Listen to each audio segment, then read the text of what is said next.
Dober večer, lepo pozdravljeni. V veliko veselje mi je, da lahko danes gostimo avtorja dramskega besedila, ki ga bomo čez slabo uro premierno uprizorili. Mattiasom Anderssonom je dramatik, režiser, umetniški direktor gledališča Dramaten v Stockholmu. Je avtor 𝑹𝑨𝒁𝑶𝑫𝑬𝑻, ki ga je napisal pred 7 leti, nato pa tudi uprizoril. Današnji format pogovora je za nas nekaj novega. Pogovor z režiserjem in avtorjem besedila pred premiero se mi zdi zanimiv koncept, ki lahko ustvari in usmerja pričakovanja občinstev, ki zaenkrat še niso seznanjeni z besedilom in uprizoritvijo. Hkrati tudi Mattias ne ve, kako je Ivica Buljan zasnoval odrsko postavitev, tako da ima pogovor med njima kar nekaj iztočnic in se ga nestrpno veselim. So without further ado, I'm more than happy to welcome Mattiasom Anderssonom and Ivice Buljan, who will give us basic guidelines for our interpretation of the play and performance, and maybe play with our expectations as well. So thank you both. The floor is yours. Where will you begin? Yeah. How did you two meet?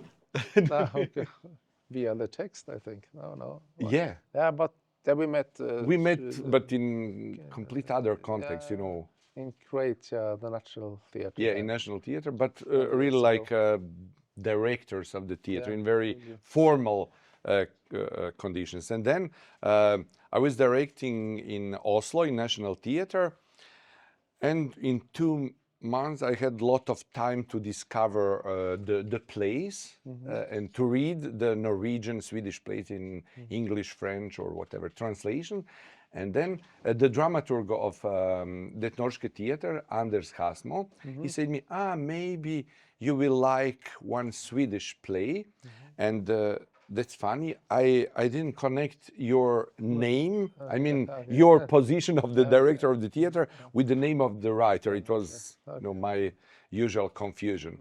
And so, and when I read the play, it was in my, how can I say, theatrical iCloud. So I make my personal collection of the plays, but sometimes I just put them from side, waiting the real moment, waiting the theater, and uploaded it and then waited. Yeah, and then so the moment arrives with the Marinka, in fact, and Jure Novak. So we discussed about the possible play. We had like a long common history in the theater in Kranj, and what is interesting, with the theater in Kranj, you have ensemble and very specific ensemble, the permanent actors, and you need to think about the play. The play who fits perfectly with the ensemble, which is not the case, for instance, for the National Theatre in Ljubljana, because in National Theatre you have 40 actors, and then you can choose from very classical to the contemporary, and you will find the actors. But here, they say, wow, that's the play, perfect play. And what's happened also, because I read the play probably 5 years ago, and then the moment comes really to make it, to create it here. And that's my question to you. When you and how you conceived the play, you started with the idea, actors for specific theater, or you started as a playwright, just for this specific text? For the specific text. No, as I said, I wrote it maybe 2016, 2017, because it was first premiered. I directed myself at Dramaten, but at this point I wasn't artistic director for Dramaten. I had another theater called 𝑹𝑨𝒁𝑶𝑫𝑬𝑻, which was situated in Göteborg.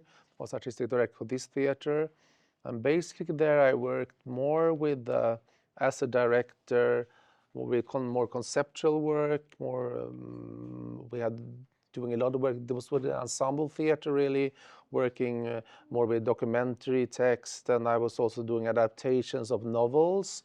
and more like, yeah, conceptual works as a director. So this was, I really wanted to go back to write a text by my desk and really go back to the word and the way I started actually to think. So it was, the first thing was I wanted to do, write a really text that you can like give to other persons, and also, as you said, the strong parts for the actors.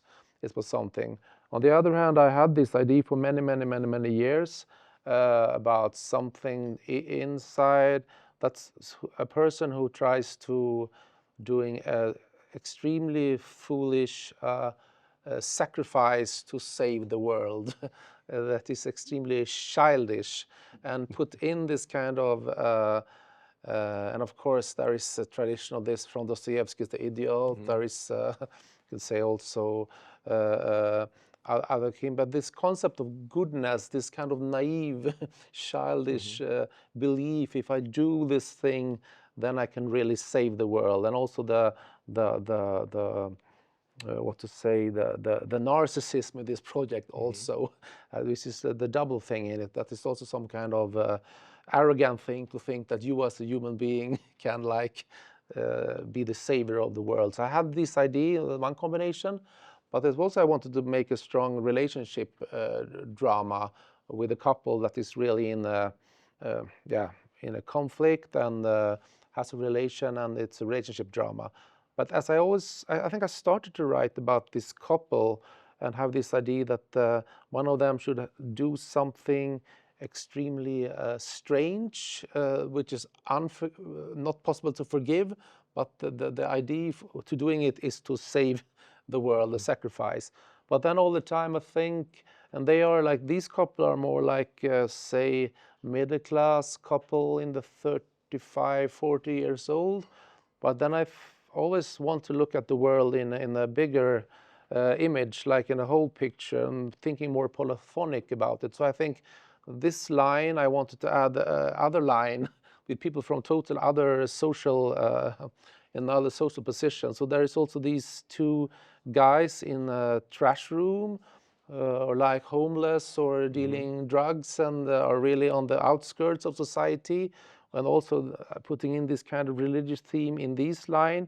And then there is the third line is this young girl which also has done something that she thinks could save the world, but is more communicating in from a teenager's position. So I think these three lines together was also something I wanted to work with in the text, to all the time shift the perspective of the theme from different positions, from different social positions, different social background positions. But this was a starting point, and then I mean, yeah, I wrote the play, and it's a dialogue-driven play. It's like, as you said, for actors really to do. Yeah. We are fascinated because it's very rare today to find the plays like that, who combine the the old good tradition of European art, drama, playwriting with the contemporary subjects. So the combination of, let's say, documentary drama and high art profile drama. And you mentioned Tarkovsky's sacrifice like inspiration for our generation. That was really kind of source of thinking for years. And I'm very curious to know how you combine the documentary. So because we know documentary theater in Europe is very present from Milorau investigations to the, also in Slovenia, in Croatia, in the region, we have a lot of authors who are very interested in documentary theater. But what I liked in your writing, the source of subjects of social background is really real, realistic, but the way how you write is really art way. So and the actors say that for a long time they didn't find something so good to play. You know, because in documentary theater, sometimes it's, of course, investigation and the process is interesting, but finally the result of writing very often is poor. And what to act. So interesting is when performer or researcher is presenting the result, but if the actors enter in the process, they need the real, let's say, acting material. And how you combine the documentary stuff, so stuff with the very fine writing and the creation of characters and the situations. I'm very happy that you say this, because the combination, I think, of, as you say, having extremely profane, very like low people on very realistic profane ground with details like plastic bags and like trash rooms and street language, but to get the totally to put in like biblical quotes in them, and to put in totally other kinds of themes, and to give the reality another kind of just another angle, from a totally other light. I think I want to say you can see things in a totally other perspective. I think that's what I want to achieve with the actual text there and the way it's written. And also, as you said, but I mean, there is also this very strong tradition in Swedish, and especially Swedish theater, from Strindberg to Bergman to Lars Norén, with this relationship drama. For us, it's like the first thing to go to, this kind of realistic drama inside the kitchen, when you're really, the couple is fighting all the time about something and saying rude things to each other, and there is always this dark humor in it. So this is really one thing. So that's one thing I'm playing with in the performance also. But to add something religious into this, in this extremely, to say, materialistic or atheistic world, is also something that I hope can create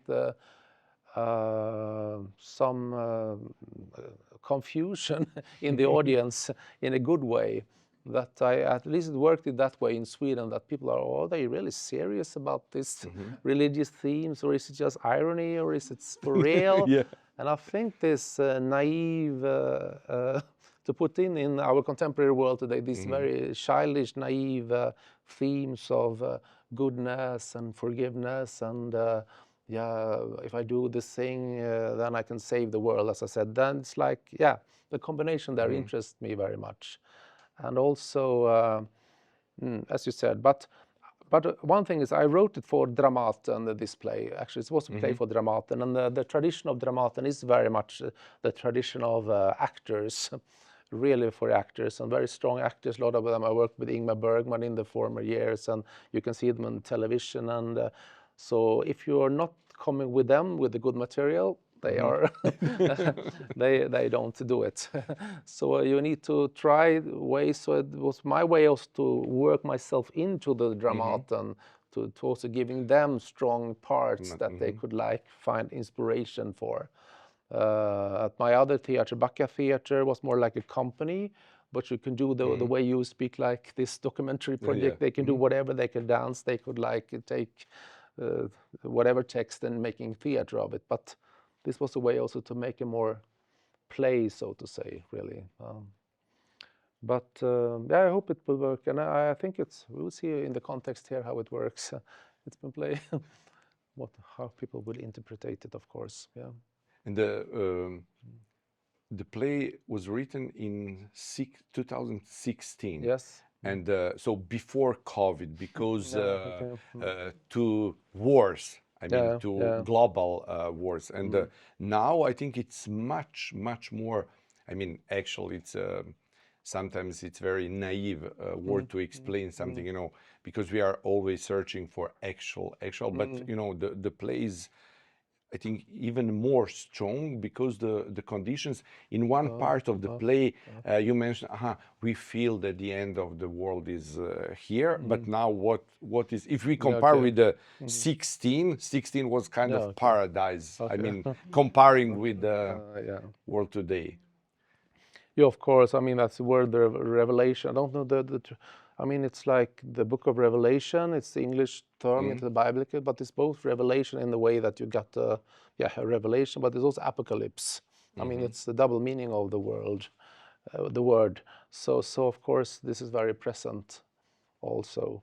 But I think that to take something very, I think it's a way to go, maybe to taking, to trying to telling something bigger about the world via just a very few human beings, and to get more close-ups on them, but trying to tell something bigger about mechanism in the contemporary world today. Sometimes you go the other way around. You start with the theme, you start with the topic, and you just use the characters but this time I really wanted to dig deep into the characters and the different ways they behave to each other. So yeah. It's very interesting. The composer for the play, he's 21. He's studying the composition in Salzburg, and what he proposed for the final, you will see, it's a theme apocalyptic. So imagine, you know, someone, so our, let's say, oldest generation, we are used to, you know, to 3 different kind of catastrophes, but for them, it's very normal situation to live apocalypse. Yeah, I think in that sense, the zeitgeist, of course, is very present in the play. I could really say yes. What are you preparing now, like a playwright? So as a playwright, after this, I wrote another play called Determinism, which had a little bit the same theme. It's also 4 characters, but after that, I've been working mostly with more conceptual things. I did a huge production at Dramaten with actually all the actors of Dramaten, a project called The Last Minute.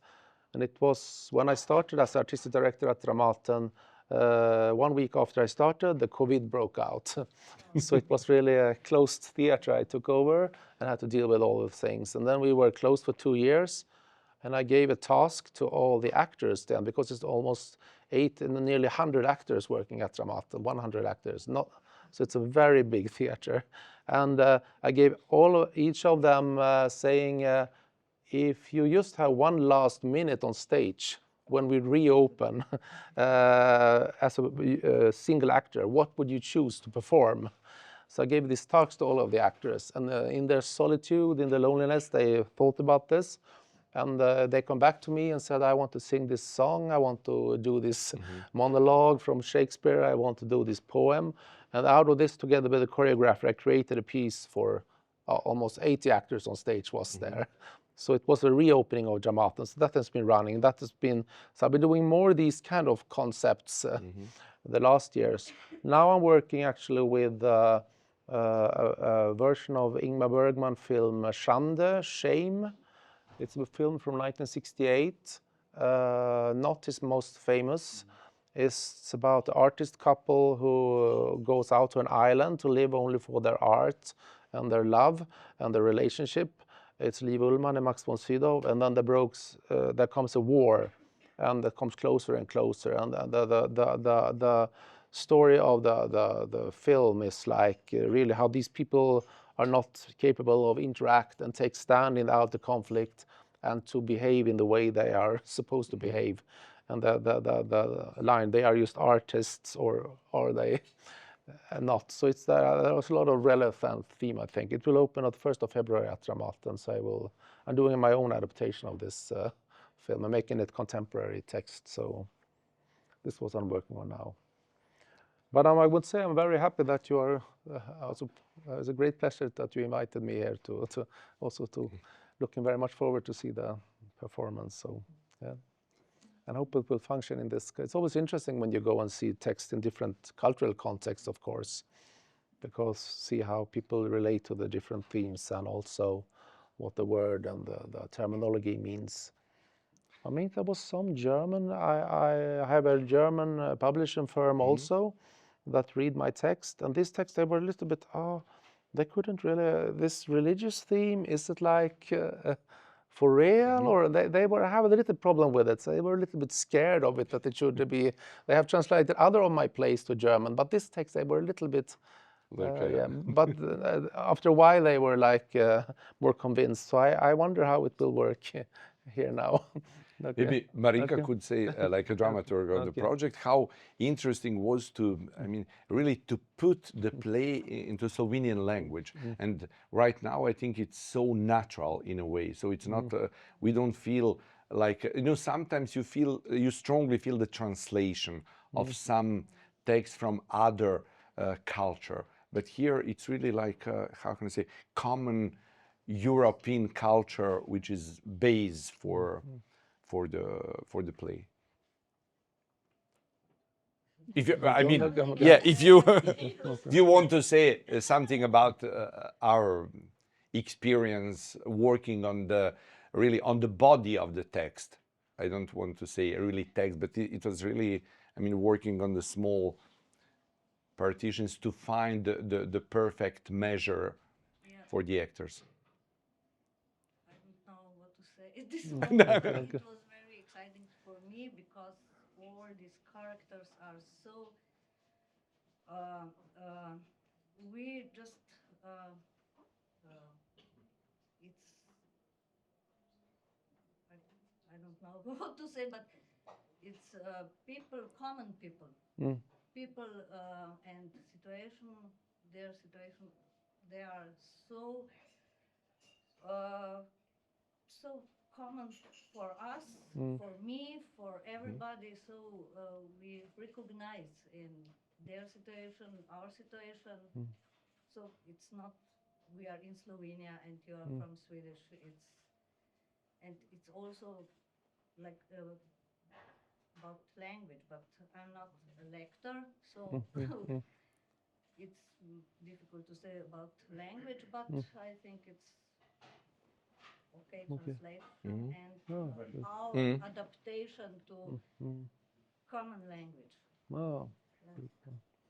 Oh. No, but of course, I mean, the as you said, I want in general with the thing I write, and I do is like to start with very banal, simple things that is not so heightened up. So to work with the and to from the banal, simple. To fool the audience into much bigger topics and questions and images of the world. So I usually don't work with starting with a big. It's rather the other way around, I think. And I think this dialectic thing to getting into a theater performance, it's a good thing to I think to. Okay. I think through the writing, we can feel the strong impact with the Swedish acting school, which is really, I mean, for me, it's one of the most fascinating theater schools in Europe because the style is very, very specific. Of course, Bergman promoted the style, and so all of us, and especially our generations, were influenced by approach. And then, but in really in the body of the text, comparing with I don't know, the German new dramaturgy or the French, it's really connected with the you know, with the flesh. And not just you know, like a concept or or formal experimentation. And how is with the, so we are now in the border between new research in territory of performance, but also the audience and the actors need to be supported by good, I mean good, really with the high quality writing. And how is the situation is in Sweden? I mean, in the level of acting differences between, let's say, old school and new tendencies who include the the experience of performance, dance, body art. No, as you said, now there's been extremely strong tradition with this psychological realism, Stanislavski-based theater from the film. This has been the acting style, especially at Dramaten, text-based theater with extremely good in this psychological, realistic playing with subtext and this kind, not the tradition of being so expressive like in the German style, not much this Brecht style, not so much. That was the case, I would say, until the beginning on this 2000 or something. But now I think there has been a change for the last at least 20, 15 years, that people, the young generation, are also much more skilled in different aesthetics and different, working more conceptual and choreographic and dealing with. And I've been bringing in a lot of directors also to Dramaten. This is working more international director, but also directors mixing dance with text and have a much more performative way of looking of theater. And I think the ensemble has been challenged, and but on the other hand, there is also, of course, a great wish to keep the old, not say the old, but this way of acting there. But now the film industry is so extremely big also. I mean, the TV series and the film. So the people who want to do this, maybe they go to film only, and so it's like. As you say, but I think it's all over Europe. I mean, the text was very much in focus. We spoke about this before. During the 90s, I mean, we had this royal court tradition with all the British text, and a lot of good playwrights from here, this region, and there was a lot of text really that was around in the European theaters. And then I think in the beginning of the 2000s, maybe some the last 20 years, it's been more the directors that is more coming with the idea, and the directors takes text and concepts, and so it's, I think this trend has been like everywhere, I think. Don't you think so also? That, yeah, it's, I think the same, very same. So right now, but maybe it will go back again. You never know, it goes in circles all the time, so. Do you have any questions for Matthias? If they don't seen it yet. Yeah, it's because it's it will be the first meeting with the Slovenian audience. Yeah. Okay. Maybe I have a question. Yeah. How was the reception of your play in Sweden when you first performed it?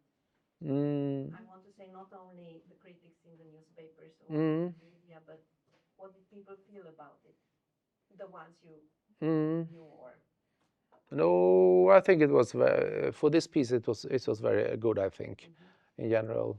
I mean, the critics and it was very good received there, but also the audience. I think also. I mean, you don't speak to all the audience, but I think some people also were a little bit questioning and provoked, of course, which I wanted to.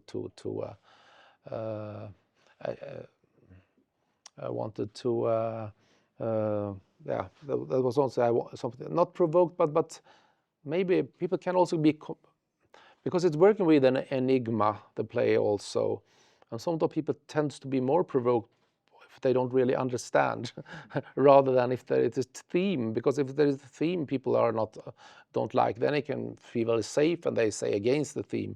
But if people really are, then people can get extremely provoked also, and when they feel that they are not really getting what is really the message of it.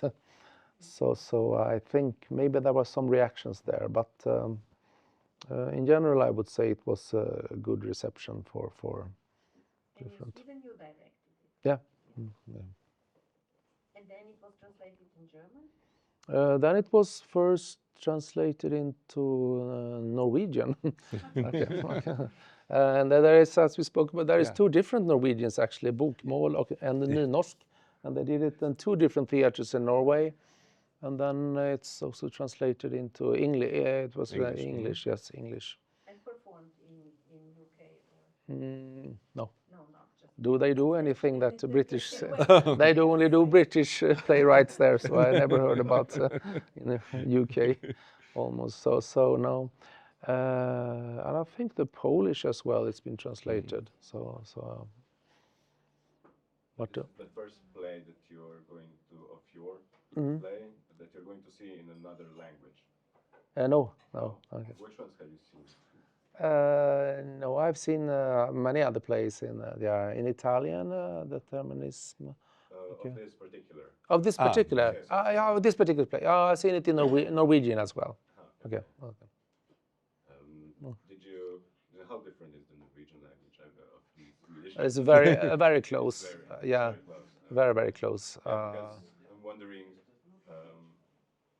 what will be your experience of seeing your play in another language? And if it will, what kind of feelings are going to come?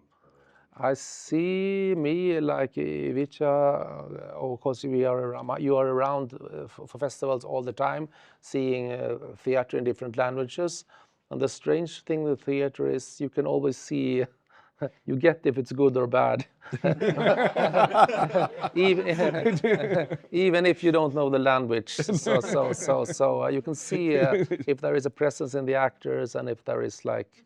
But with that said, I mean, now I know the lines, but it was a little bit long time, so I need to remember also what was about the play also, because... so if you will remember, you will have the answer. Yeah, I think so. I think so, yeah. But no, so it's... no, I mean, I see a lot of international theater on different languages, so I think I will see anyhow the interpretation to get that. But of course, I don't know a word Slovenian, so okay. Do you have a school for writing drama in Sweden? Yes, there is part of the big department for educating actors, directors, set designers. They have also a course, 3-year course for playwriting. But I didn't go that school. Okay. Okay, no. So I was coming from actor from the beginning, so inside the theater. But they have this, I think they combined it with dramaturgy. It's like a 3-year course for dramaturgy and playwriting. It's the same. And there is other line for, a course for 3-year course for writing for film scripts also, which is another course. But yeah, so there is actually education for playwriting there. You have it here? No? No, we're still waiting for it. Okay.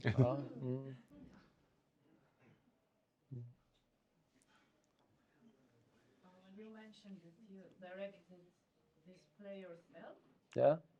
I'm curious, do you like usually direct your play yourself, or why is that your decision to do it yourself?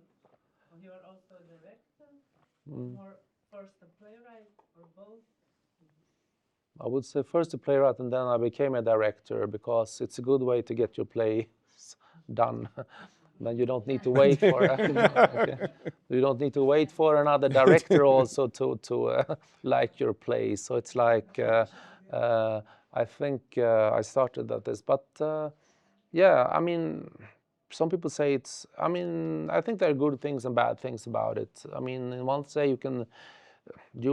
I think the script you are doing now, I mean, I also rewrite it I have a first script, and then I can see the weak points, of course, while I'm directing and speak with the actors, and then I can rewrite the weak sequences, or maybe we need to add something in this character more. So the first process is very good also, because you can go home overnight, and if something is lacking, or there is a part that's some lines that need to be cut away, of course, but also to really add.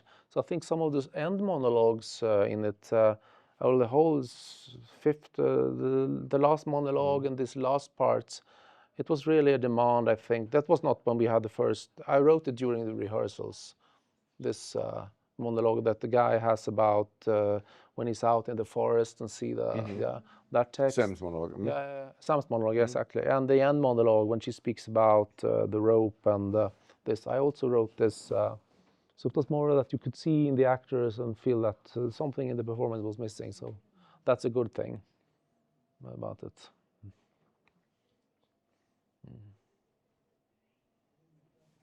Yes. Huh?